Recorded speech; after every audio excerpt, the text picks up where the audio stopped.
Empty platforms on Berlin's main railway station as trains have been halted nationwide by train drivers striking for the second consecutive time this week.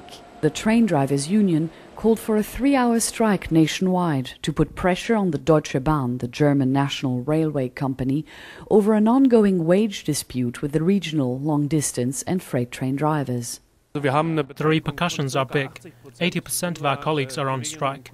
There are hardly any trains operating at all. Our union represents drivers working in companies where they earn up to 30% less than drivers at Deutsche Bahn. We see ourselves forced to carry out the strike. Unsatisfactory salary negotiations last month pushed the train drivers' union to start nationwide strikes.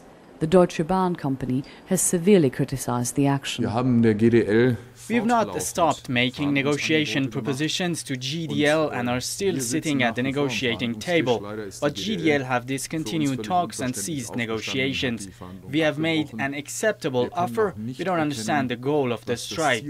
The worst hit places in Germany were the regions of Hamburg and Stuttgart, where countless travelers had no other alternative than to wait. In Berlin, with temperatures around -6 degrees centigrade, waiting can become painful.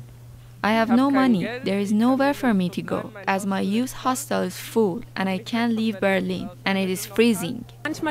Sometimes there is no alternative but to go to public. If all else fails, we understand that. I'm flexible today. If it were otherwise and I had a plane to catch or something like that, I would be in a panic. Tens of thousands of passengers were stranded. The situation is particularly problematic for foreigners travelling to international airports around the country. Further strikes could occur should negotiations not be reached next week.